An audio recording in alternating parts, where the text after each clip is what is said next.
Wa kana Abu Uthman Al-Jizi kuntu amkuthana kamilah bi bidayati amri wa siyahati la yakhdurul akal ala bal illa in hadara. Dulu saya waktu pertama kali mujahadah, saya itu nggak pernah mikir makanan kecuali kalau ada di depan baru mikir mau makan.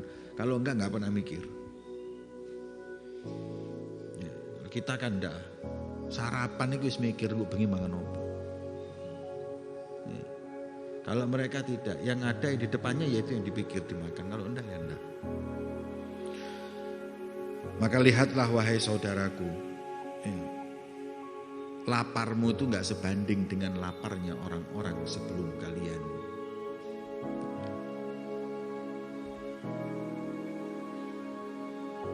Dan itu tidak keluar dari sunnah nabawiyah sebagaimana yang sudah saya terangkan. Lapar yang tidak boleh adalah lapar yang membawa mudarat. Kalau dia sakit nggak makan baru itu nggak boleh. Mereka mampu kok, nggak masalah. Imam Sahal Tasturi juga seperti itu. Membagi 7 tadi itu. Jadi makan itu bagian dari 7 tersebut.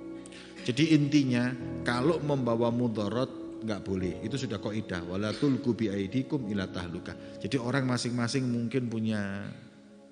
Saya mau tanya, orang nggak makan sama nggak minum itu lebih berat mana? Orang nggak makan sama nggak tidur lebih berat mana?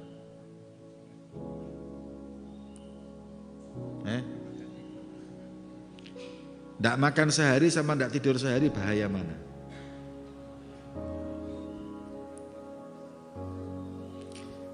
Nah, saya pernah ketemu orang tidurnya 3 hari sekali.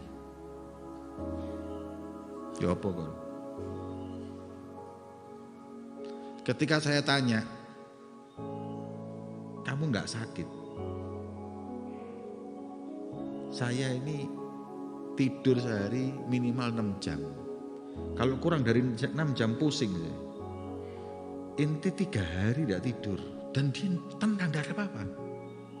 Tidak terus kelihatan motornya cowong atau enggak. Saya tanya, kok bisa? Jawabannya dia gini. Nah, yang buat kita sakit karena kurang tidur itu sugesti. Kalau di pikiran kita, aku kurang turu dina iki, itu yang bikin Anda sakit. Jadi saya di benak saya mengatakan bahwa tidur tidak penting.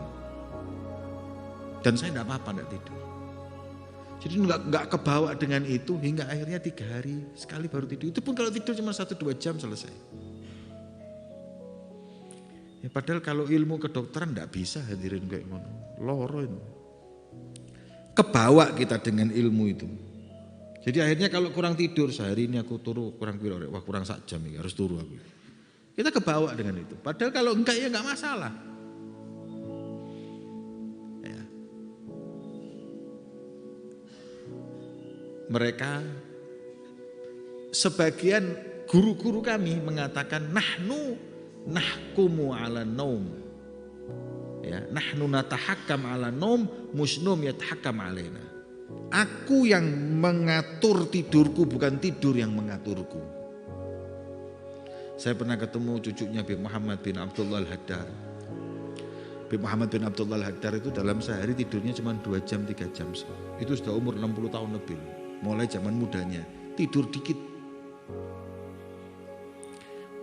Beliau cerita, cucunya ini cerita, Habib Husin yang pernah datang ke Ar-Ridwan itu. Waktu mampir ke rumah dia cerita, pernah suatu malam beliau itu jam 2 gitu, jam setengah 2 ketiduran bangun subuh. Subuh pas bangun itu nangis-nangis beliau. Kenapa? Katanya dia, karena saya tidur 3 jam berturut-turut, ini buang umur.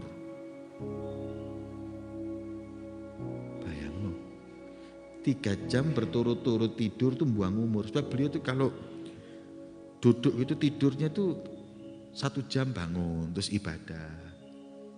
Nanti berapa jam, nanti tidur lagi sedikit 1 jam bangun. Gitu tok tidurnya, 1 jam, 3 jam berturut-turut tidur, bangun nangis-nangis, umur hilang. Kon gak nangis sak mencret ya kon bolong jam 9 jam turu. Ono sing turu dina Selasa tangi dina Kamis ya.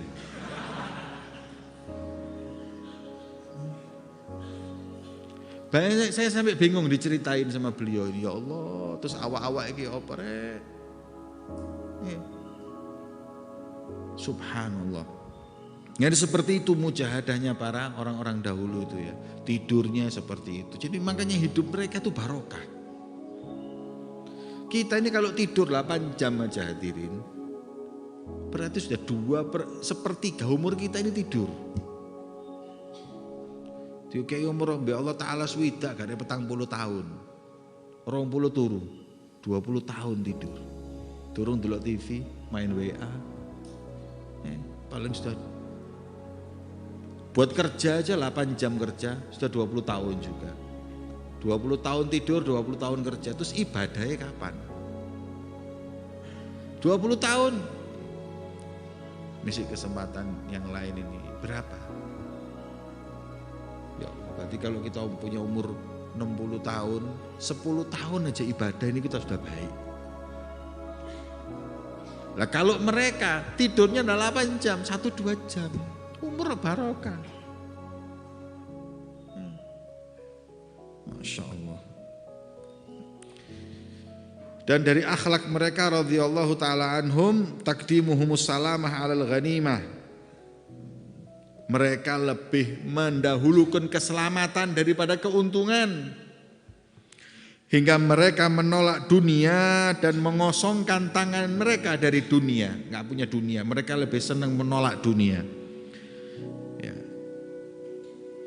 Mereka lebih memilih gak punya uang daripada punya uang tapi diinfakkan. Sekarang mana menurut kita, kalau kita kan menurut kita gini, mana yang lebih afdol? Jadi orang miskin atau kaya loman? Kan enak kaya loman, nah.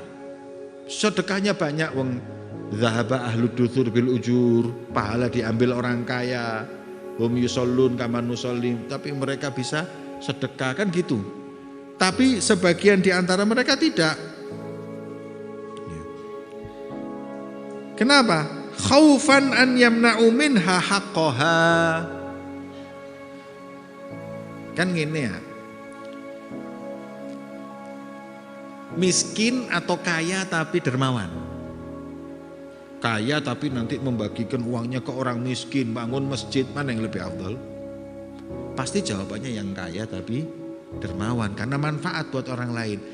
Mereka nggak mau milih yang nomor 2, milih nomor 1, karena nomor 2 iki kalau belum ketok enak, tapi lek wis lain cerita. Aku lek soge, tak ngono.